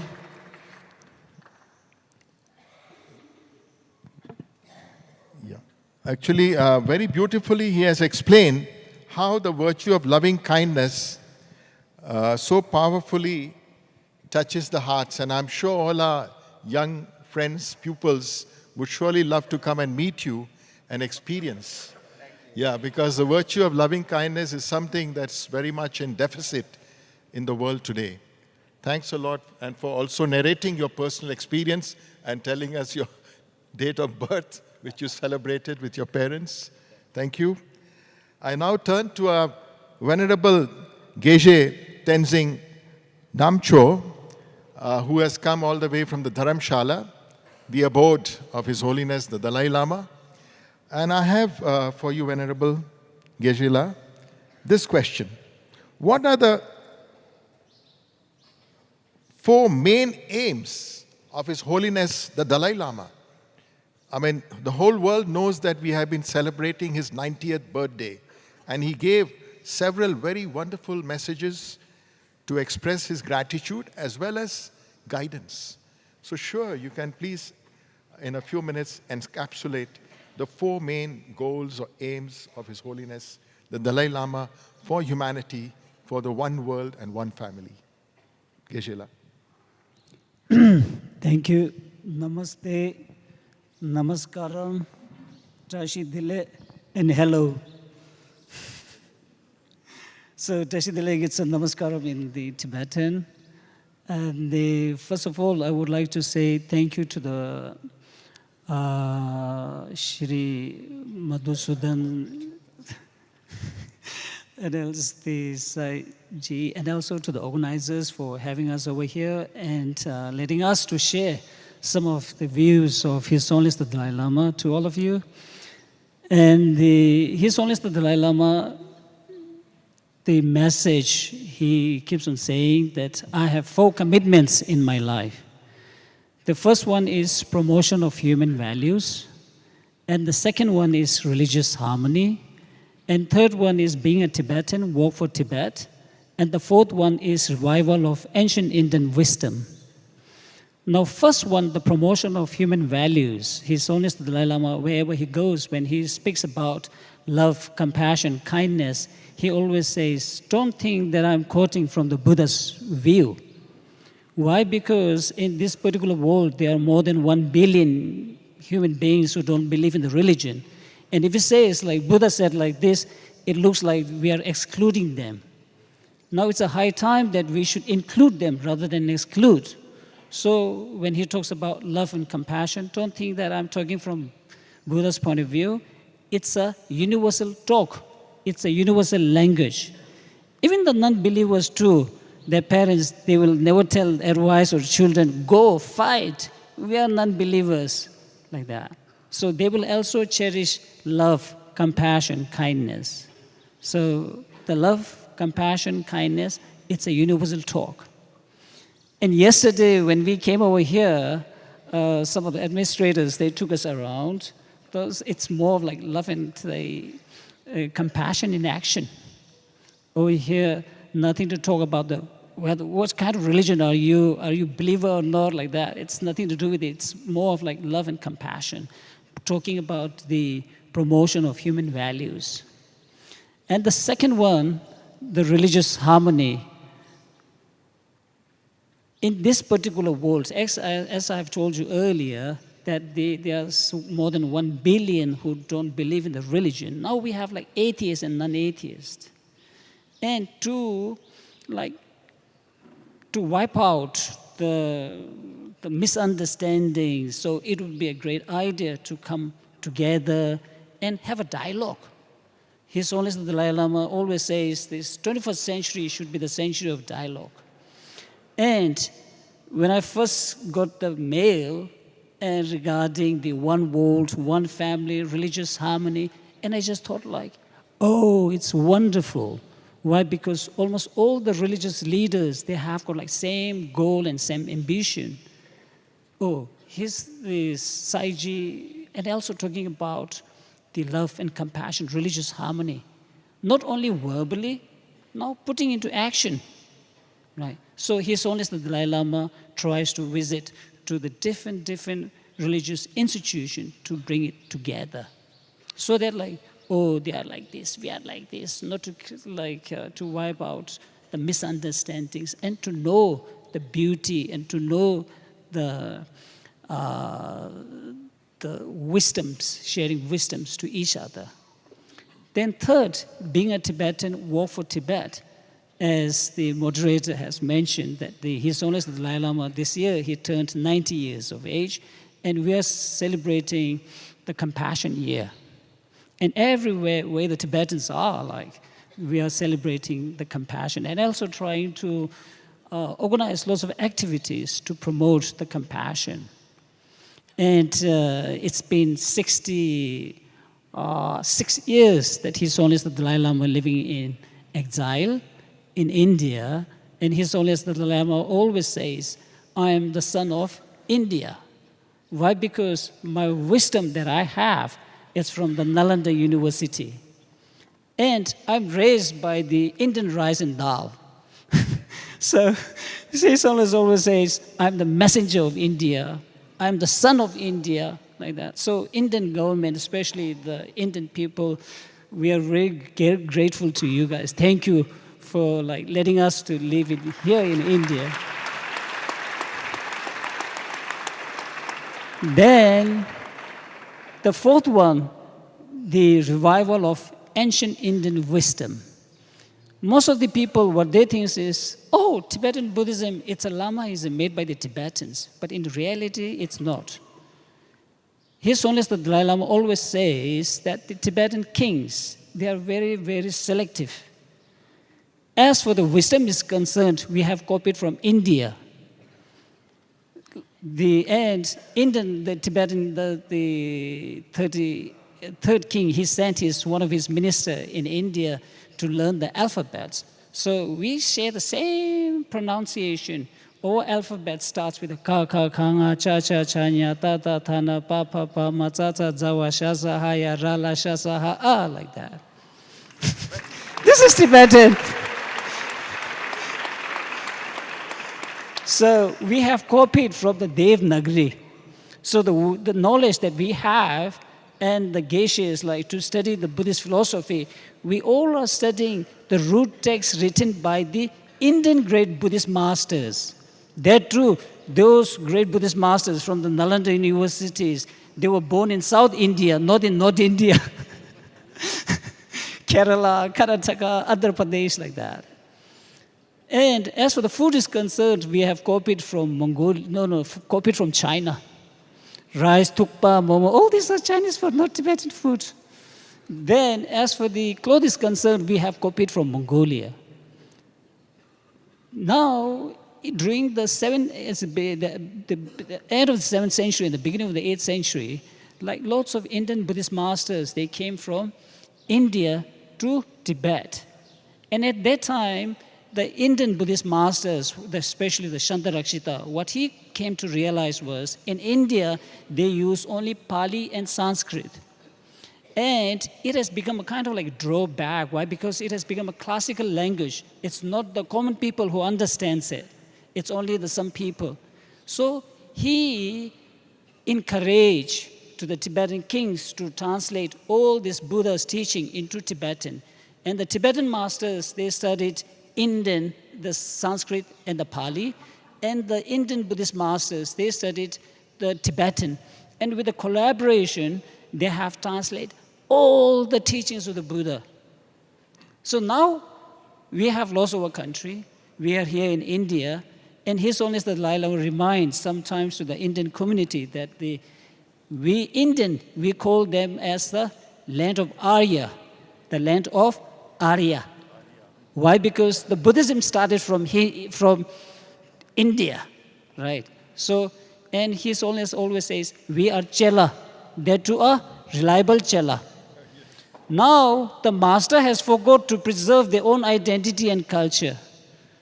They are giving more importance on the material values rather than their own tradition and culture.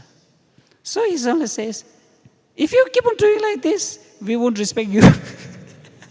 So Buddhism is degenerated here in India so much. So now we have, like, as His Holiness always says, as for the Buddha's teaching from A to Z, it's only with the Tibetan. So we are here all the time to help to the Indian people to revive the Indian ancient wisdom. So these are the 4 commitments of His Holiness the Dalai Lama. Thank you. Thank you very much indeed. Yes.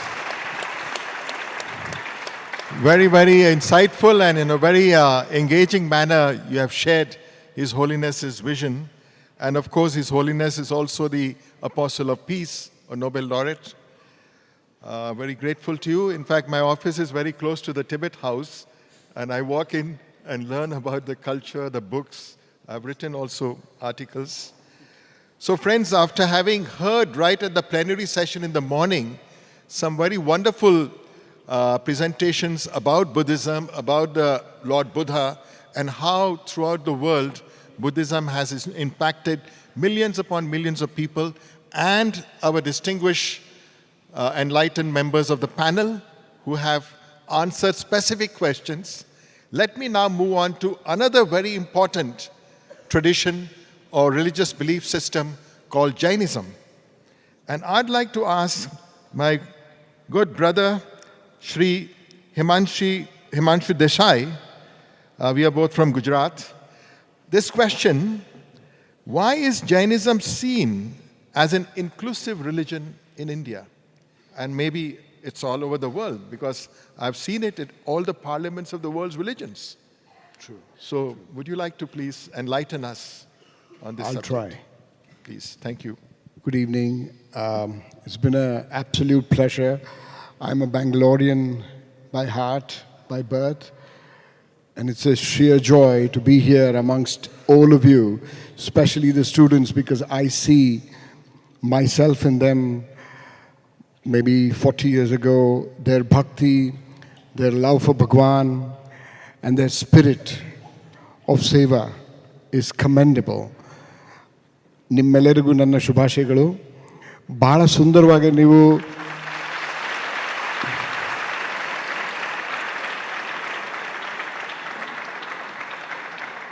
ನಿಮ್ಮೆಲ್ಲರನ್ನು ನೋಡಿ ನನಗೆ ನಾನು ಚಿಕ್ಕವನಿದ್ದಾಗ ನನಗೆ ಜ್ಞಾಪಕ ಬರುತ್ತೆ. Thank you so much. It's been a pleasure to be here. Thank you. I would like to start by saying Vandans to Lord Mahavir, Vandans to Param Kripaludev, Vandans to my Savior, my Guru, Puja Gurudev Rakesh Ji, and Vandans to each and every beautiful soul that is here. It's amazing to see all the foreigners here, adorned in Indian saris and Indian dresses, ma'am. Very beautiful. And that's what One World, One Family stands for. I'm really proud of that. I'm from Srimad Rajchandra Mission, Dharampur, but I live in Bangalore. I was a businessman like many of you, and about 15 years ago, and I was trying to, I'm a master's and I'm an engineer, so I had the tools to become a global businessman in that sense.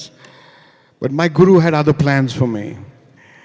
And with his compassion, with his grace, and with his kindness, he guided me to a path that has transformed, and I'd never look back. It's been an amazing journey, and my Guru is the one who has transformed everything in my life. I was born a Sthanakwasi Jain. For those of you who don't know what a Jain is a compassionate one. A Jain is somebody who lives his life with minimal effect or minimal interference in others' lives. And that's one of the reasons why we do not, many people think Jains don't eat potatoes or onions because they're grown underground. That's not the case, sir. Jains don't eat those vegetables simply because these vegetables carry millions of potential lives in them. And we don't want to affect those or touch those or hurt those lives. And that's the tenet of Jainism, that we try to live a life which is minimalistic and which is something that doesn't harm others. Sir, to answer your question, why is Jainism inclusive? Now, to come to this hall, I had to take a buggy or a bus or a car, and I came from this door. Some of you would have come from the other side. Some of you came from the main entrance. What Gurudev teaches us is to attain moksha, to attain satisfaction. There are multiple ways, guys. There is no one way to do it. There is no Christian way. There is not just the Islamic way or the Hindu way. All these are okay. And in Jainism, this is referred to as Anekantvad, which means perspectives that everybody has are welcome. We're okay, you can come through any door. And that's the beauty of Jainism. My Guru, Rakesh Ji, is a Jain monk, Jain Guru, and he taught us, imagine a Jain Guru teaching us Bhagavad Gita, Ashtavakra Gita, Bhaj Govindam, Raj Gita, and Sri Atmasiddhi Shastra. That's as inclusive as you can get. And my favorite is, of course, the Bhagavad Gita and the Ashtavakra Gita. Simply because I'm from the south, I guess, I don't know. But in Bhagavad Gita, 12th Adhyay, Bhakti Yoga, is one of my favorite. And that's transformed my life. And in Ashtavakra Gita, I want to quote something here, because I heard that you just did Ashtavakra Gita with Bhagwan. And it says, drop everything for truth.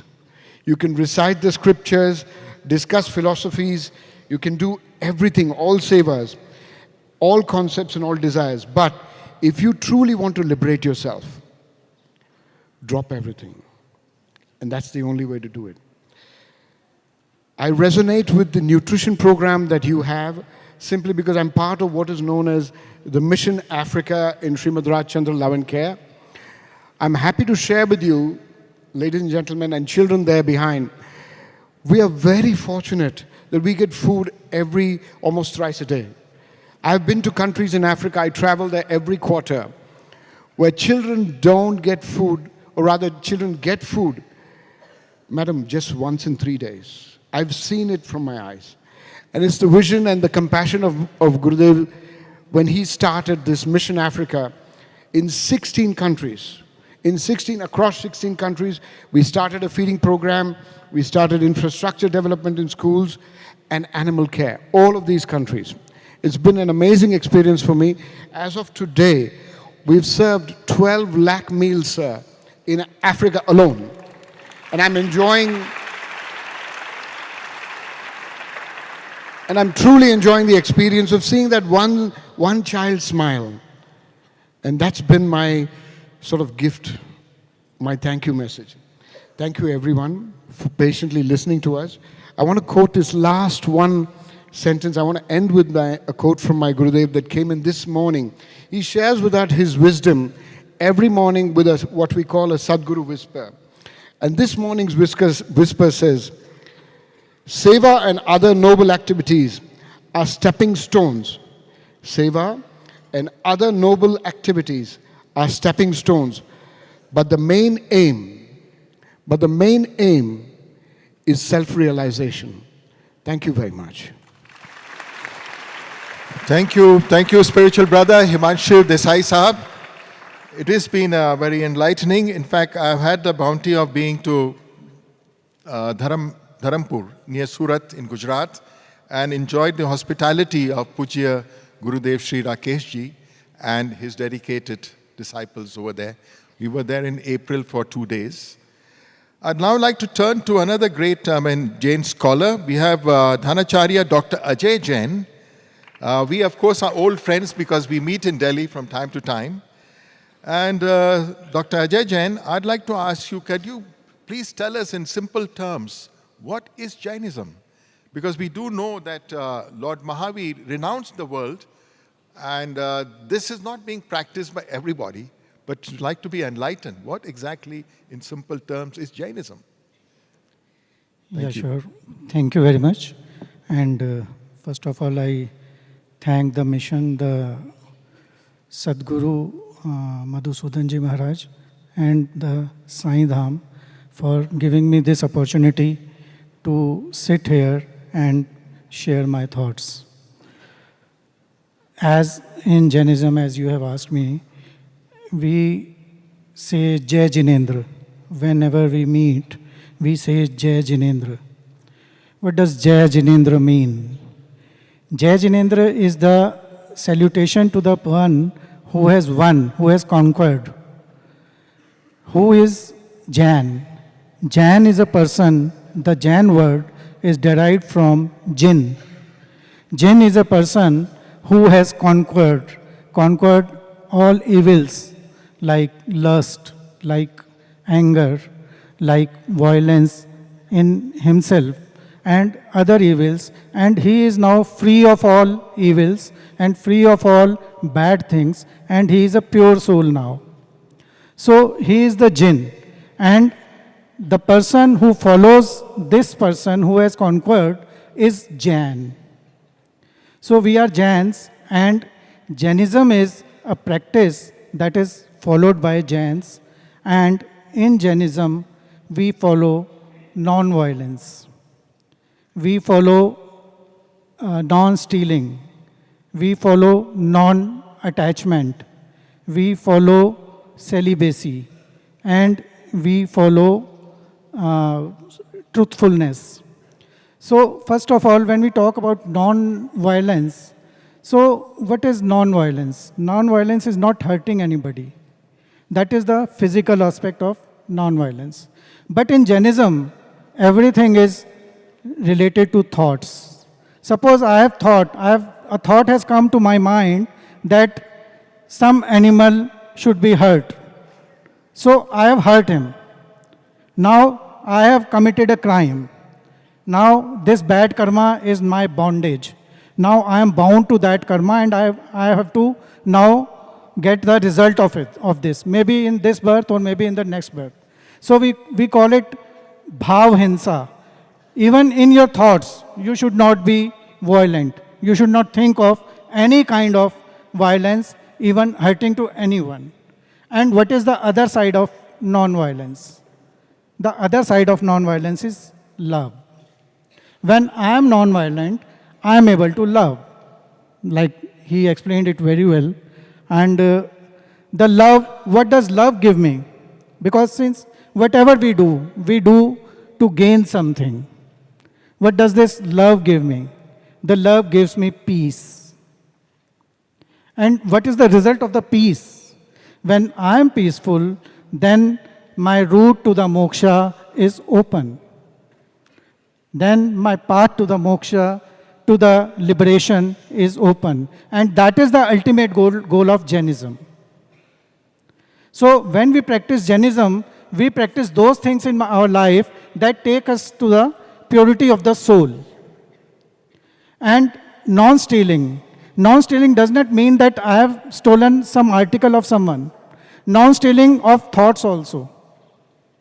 What we do, sometimes we quote some others quote with our name. So that is also not permissible. Non-stealing. And celibacy. Celibacy, we have two sects. One are sadhus, the others are shravaks, the normal people. So sadhus, they practice full brahmacharya, total celibacy. But in shravak, we are allowed to have one spouse. So we should be restricted to one only. So that is what we practice. And when we talk about शरीर शुद्धि, उत्तम शौच की हम जब बात करते हैं, तो फिर इसका मतलब है शरीर शुद्धि तो है ही, मन शुद्धि भी जरूरी है. We have to clear in our minds. We should not carry any bad thoughts for everyone. We should not reciprocate to the people who tell us bad things, who do something wrong to us. We should accept it and we should forgive them. Forgiveness is the biggest, I can say it is the biggest tool with the Jainism, with Jains, that they follow and they forget and forgive. They forgive everyone, whosoever hurt them. So that is when you forget and when you forgive, that means you are at peace. That means that same thought will not carry with you. And when that thought is not carried with you, means your subconscious is clear. It means you are able to now concentrate on your prayers, on your meditation. In Jainism, all Tirthankars, those who have told about complete truth, about real knowledge, they practiced meditation. And what does meditation do? Meditation, whenever you meditate, you are not doing any other karma. When you don't do any other karma, so there will be no bondage. You will not do anything that will hurt others. You will not say anything that will hurt others. So you are at peace and others are also at peace. So you create an atmosphere, a peaceful atmosphere. And in Jainism, there is one word which we call is samvar. What is samvar? Samvar means you have accumulated so many things, so many thoughts, so many karmas within yourself that now they are needed to be cleared. So you have to clear those karmas. How can you clear those karmas? The effect of those karmas.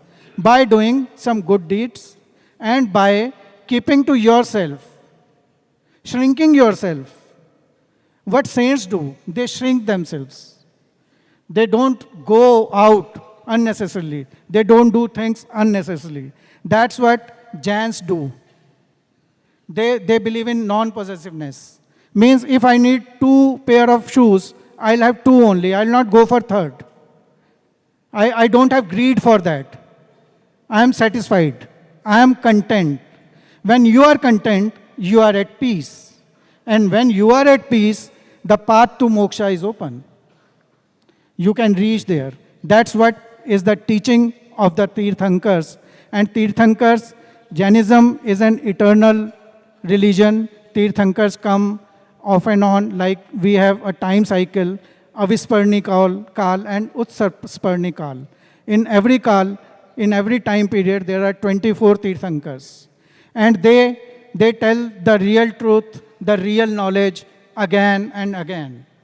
So Lord Mahavira is the last Tirthankar of this era, of this Jain time cycle. So time cycle will again turn and some other Tirthankars, 24 more Tirthankars will come.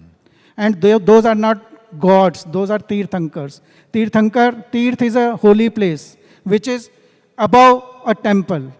So that man is above a general people and he is the superman of knowledge. He has knowledge. He may not have that physical strength, but mentally he is strong, he has knowledge, and he knows how to carry his soul. When you carry your soul perfectly, then you can attain moksha. And that is the ultimate goal in Jainism. Once again, I'll say that. And now I'll stop as I think the time is over. Yeah, so thank you very much. Thanks for listening to me. Thank you very much indeed. I'm very grateful that in very simple terms you have given us the essence of Jainism. We do have about 8 minutes. I don't know if it's possible that within a minute you can have a sort of a final round of commenting, because we know Buddhism, the Tathagat, the guide, and today our young generation need guidance. So I would like to request you humbly, if you can take a minute or minute and a half so that we can round up. So we have our 4 panelists representing the rich tradition of Lord Buddha to comment in a final round of last few minutes of the panel discussion. Thank you. Please be brief. Thank you very much, Doctor. As what I have to say, that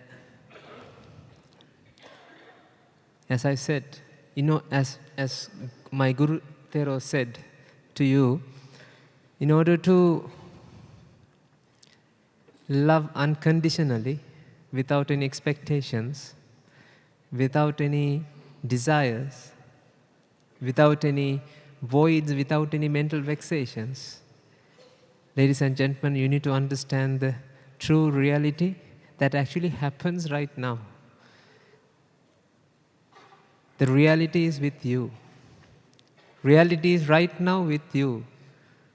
It's like sometimes you wear spectacles on your forehead and you're searching for the spectacles in the outside, but you have the spectacles, right? You have that kind of situations, right? Likewise, the happiness, the love, the unconditional love is with you right now. But we have to surface it out because of the ignorance, because of that not knowing the reality. Now we don't know that we are happy. Right now you are happy, ladies and gentlemen. You don't have to search for happiness. But the thing is, since we are searching for happiness, when you search for happiness, now what happens? You start vexing. You start mental pressure. You start stress, anxiety, depression. All the mental health issues that you can see manifest in this world, it's because of lack of understanding the truth. So, as you said, Doctor, all the religions that presented on this stage since in the morning, actually they are the guiding lights. They are the path to go to the summit, go to the top of the table. As Guru Thera said in the morning, remember? The top of the table, these are the 4 pillars, like pillars that you can go through. When you go through that, you can reach the summit. Then you will understand what actually happens here. Ladies and gentlemen, we just have to realize there's no problem here. Not knowing that there's no problem is the problem. Thank you very much. Yeah, you have very rightly put, Venerable Mahinda, that ignorance is a very big barrier. And to overcome ignorance, we have to find new ways whereby our younger generation can be engaged in the vocabulary and a manner. So would you like to say how in Cambodia, Venerable Yan Sukne, you come from Cambodia, you are dealing with the young generation to enlighten them about the teachings of Lord Buddha? Yes. Briefly, the time is limited. Very good. Sir, give me a great opportunity to speak, to talk to all beloved here. So in India, is the great land, the land of enlightenment, the land of Guru. And here you see assembly of spiritual leaders come here. They are come together and they have the compassionate heart, the wonderful heart. You see, as the Sadguru, he have the loving kindness, compassion, karuna. If without compassion, if he don't have the compassion heart, how can he say love all and serve all? In Cambodia, also practicing in the compassion, karuna. In the Buddha teaching, we call Brahma Vihara, Metta, Karuna, Mudita, and Upekha. It to keep balance, to love all like the mother love the child. And for the government or Sadhguru, he loved his disciple. I think it's not love like himself. He loved more than himself. So that's why he said, love all, serve all. Like we are here, now we can say one world, one family. So all the people be happy and peaceful. Thank you very much. Thank you very much, Venerable. Brother Shamanti, would you like to add something, or should I move on to Geshe-la? Because you as a teacher know how young people, what they aspire, how you need to relate to them. I am your success. I am a as student. A teacher. I am a student. Yeah, so thank you very learning. much to give one more chance. Yes. But the thing that I will conclude now is, please remember that we have only one religion, the religion of love, and one language, the language of heart. So please, all the students, remember that you can see the result of one religion and one language here. So don't be doubt, don't be confused, and be confident to have love in your heart. Thank you very much. Thank you very much. It's very short but very profound. And Geshe-la, your experience, because I've seen how people of Tibet, oppressed, chased out of their homeland, and yet they have been able to ensure the culture, the language, the literature, the profound insights of the Dalai Lamas have all been preserved in a very rich way. So your comment, as briefly as possible, how we can... His Holiness the Dalai Lama, once again, namaskaram. And His Holiness the Dalai Lama always tells that we should be a 21st century Buddhist practitioner. 21st century Buddhist practitioner means blind faith is outdated. Now, you should develop a faith with the help of wisdom. So he encouraged even the old people to study the alphabet. So when they go around to the monastery and the temple, when they see the letters, oh yes, this is letter this, like that, you will get some kind of like satisfaction and joy. So he encouraged people to study. With the help of wisdom, your religion, your culture will extend for 100 years. With a blind faith, it will wipe out so easily. And also, with the oneness, His Holiness the Dalai Lama always says, we were born in the same way, and also we have same afflictive emotions. If the person has a third eye, then he is a different. Otherwise, we all are same, right? Then now we have the lots of youngsters over here, the school students and the college students. For your information, like as for me, whenever I go and approach to the students in the college, the youngsters, I always tell them Buddhism is not like Om Shanti Om, right? You have to develop through the academic. Let's say His Holiness the Dalai Lama divides Buddhists into 3 divisions. Now I will just try to put in a nutshell: Buddhist science, Buddhist philosophy, and Buddhist religion.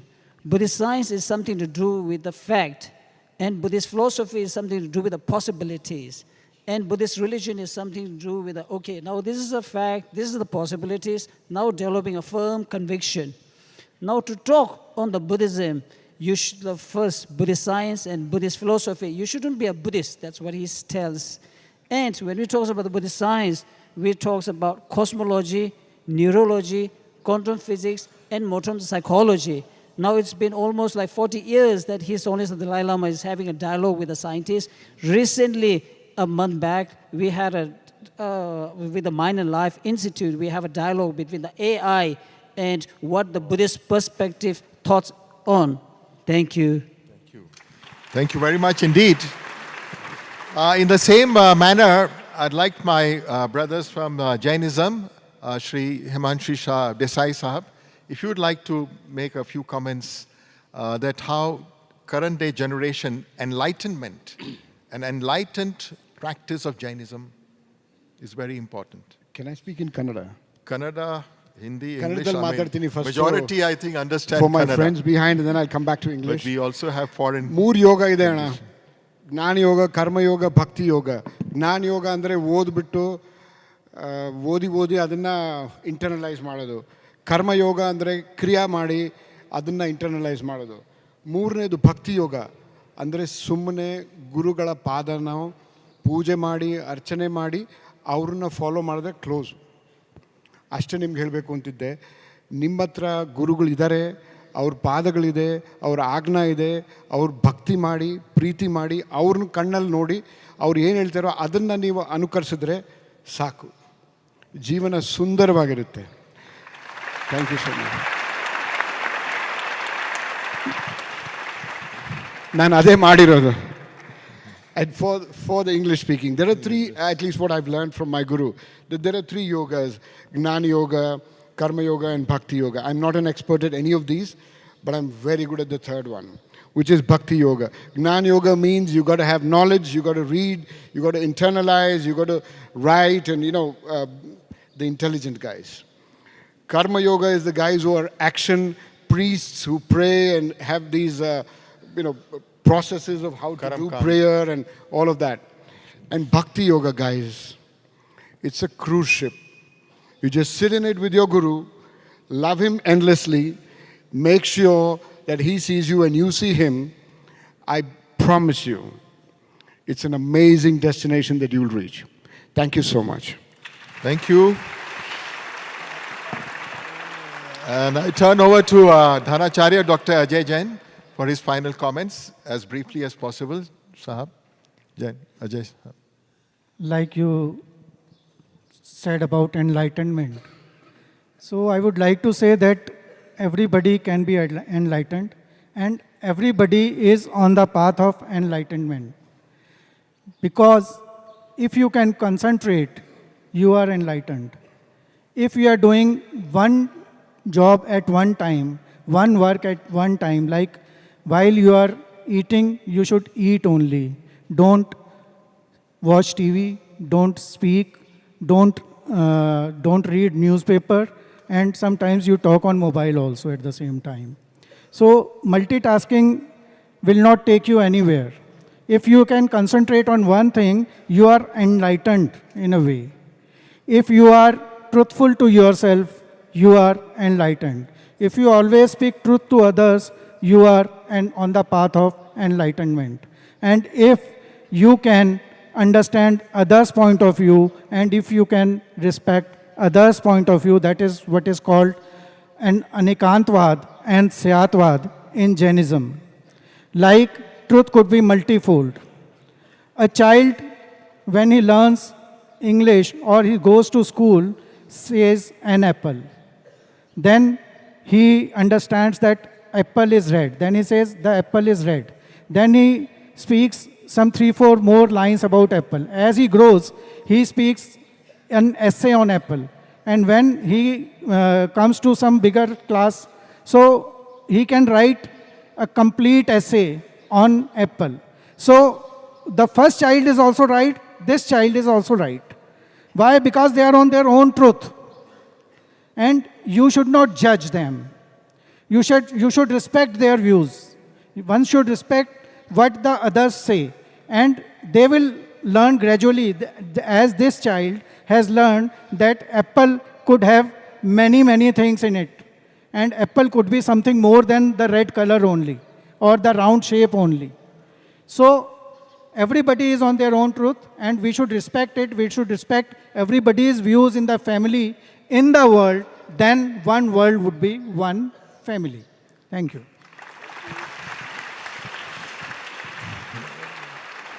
Thank you very much. I am once again very grateful to the organizers and our inspired Jagat Guru Madhusudan Sai Ji for giving me this privilege to moderate the discussion on Buddhism and Jainism. I was born in Myanmar, so my first understanding of religion was Buddhism. And my father, when we lived in Kolkata, a lot of our business clients were all Jains. And that's the first time I thought, what is Jainism? And then I began to understand that they renounce the whole world. They have very strict rules for the sadhus, but then those who are grihas, families also are there. So it was all a very interesting experience. And all this journey in the interfaith movement has been most enriching. And I'm sure that your patience, your loving kindness that you have been showering upon us and the speakers has been well worth. And we hope that the message that they have given us will be an enduring aspect of our spiritual journey as pilgrims towards one world, one family. Thank you very much.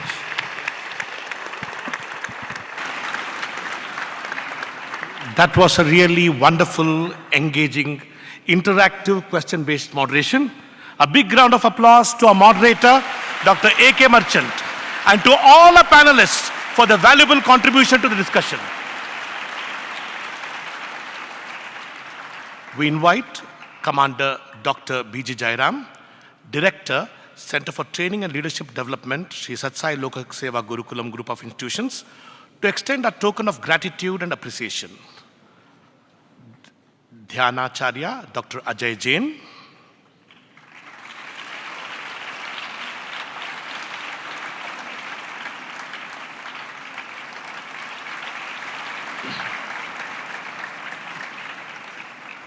Sri Himanshu Desai.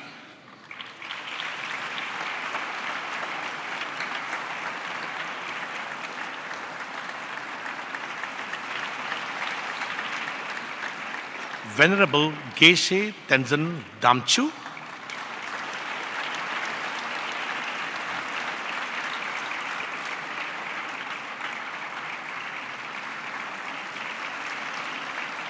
Dr. A.K. Merchant.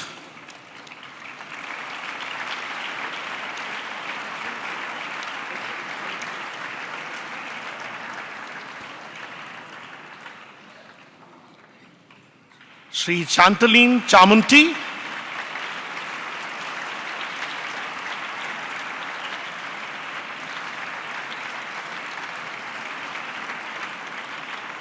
Venerable Yen Sokne.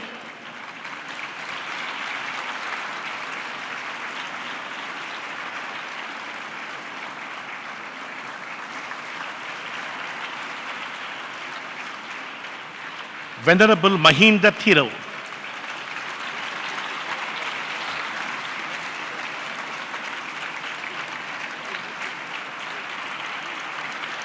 Thank you very much. Very grateful to all of you for having this meaningful dialogue this evening. Thank you very much.